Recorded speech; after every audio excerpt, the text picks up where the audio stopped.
I'm replacing a thermostat on a 2007 Dodge Grand Caravan. I'm sure this will go many years backwards all the way to the present. These don't change hardly at all. The tools that I've used, flathead screwdriver, 10 millimeter socket with a little flexible extension to get into a couple of the bolts that are a little awkward. And then a replacement thermostat. So this one I just bought at an auto parts shop. This type of thermostat on this car comes with a rubber seal or gasket around the outside of the thermostat. So buy that. It's only a couple bucks and better safe than sorry. Just size up of what we're doing. This is very, very straightforward, by the way. So down there, you can see that's a radiator hose that comes in from the radiator into the engine block. And you can see those two bolts there and there. You simply undo those bolts, pull it out, and embedded into the end of the hose will be the thermostat, as I pointed out before. You just remove that thermostat from the end of the hose, replace it, rebolt the hose onto the engine block, and that's about it. Now there's a bit of safety and setup beforehand. So in terms of what you have to do to prep, get yourself a bucket. You need to get the coolant out of the radiator, jack the car up. I've got a jack stand down there as well. I'm not going to talk about how to get the radiator flushed. It's actually pretty straightforward. There's a little red little thing you spin, and then the coolant pours out into the bucket. I attach a 3/8 hose to it, about 4 or 5 inches, and it runs out. Usually when you do anything around a car, I like to take off the negative terminal or the negative cable from the negative terminal on the battery. There's moving parts in there, and the fans could turn on, etc. So, it's better safe than sorry. I would wear gloves. You're going to be working with coolant later, so if you're going to be in a position where you might get splashed, put on some eyewear. All right, let's get going. I've taken the hose out. The Haynes manual will tell you to unclamp this hose and take it out. You don't need to do that unless you want to just check the hose for wear and tear. There is the old thermostat that I talked about before, and you can see the rubber gasket around the outside. This might be a little bit hard to get out. Just take the screwdriver and just work out the rubber gasket, and this will come right out. I've already done this once, so it should just pop right out. This thermostat is keyed, meaning that it fits into the end of the hose in a certain position. So just, before you put the gasket on, just fit it in there and just see which way it goes in. Then fit the gasket onto the thermostat and then put the whole thing back in. And what you'll do when you're fitting this back in, by the way, fit it in one end and then slowly use your fingers just to work it around each of the edges, and you'll get the whole thing in pronto. Right?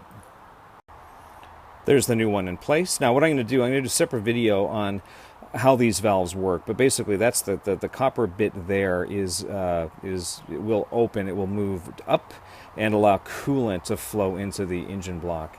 So the way that works, and I'm just going to do the replacement right here, fit that back down there, and I'll reaffix the two bolts in there. But what happens with a car engine is that when you start the car and the engine's cold, you want the engine block to heat up as fast as possible. So you don't want coolant rushing through that hose into the engine block. And you do want it to happen when the engine gets hot, but not before, because you want the engine to heat up and let the oil break down, etc., and do its job. So what happens is that thermostat, let me pull that out, the thermostat sits in place, one end in the hose, one end inside the engine block, and there's a inside this there's a wax core that's not open to the environment.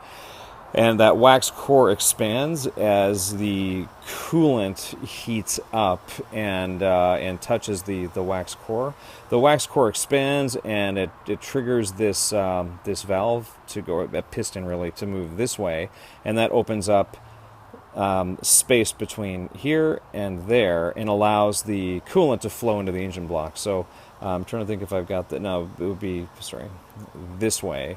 So this thing moves out, coolant then flows through this hole or opening into the engine block and then runs around and transfers the heat back into the coolant, back to the radiator, where the air coming into the front of the car cools it down. Okay, so that's how it works. And then when the temperature of the coolant gets down below a certain level, it's 95 Celsius, just below boiling, probably 190 Fahrenheit or something. Then the valve closes, right? And then so on and so forth. So this thermostat opens and closes pretty regularly when the car's in operation. So I'll do a little video on how this works and how how this doesn't work, I should say, and the new one does work.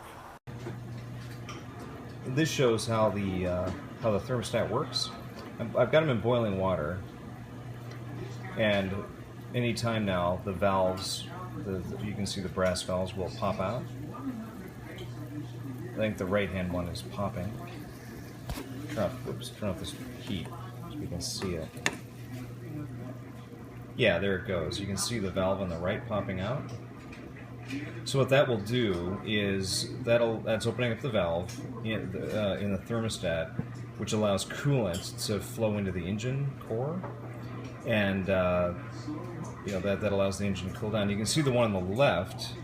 That's the old one. It did not pop out. That means the thermostat's broken, and that's why my thermometer inside the car is going up and down. Anyways, that's how the thermostat works. Now I'll go show you how to put it in. All right, it's all back in place now. This repair, once you have the tools, this repair should take like 10 minutes, and the parts, obviously. All right.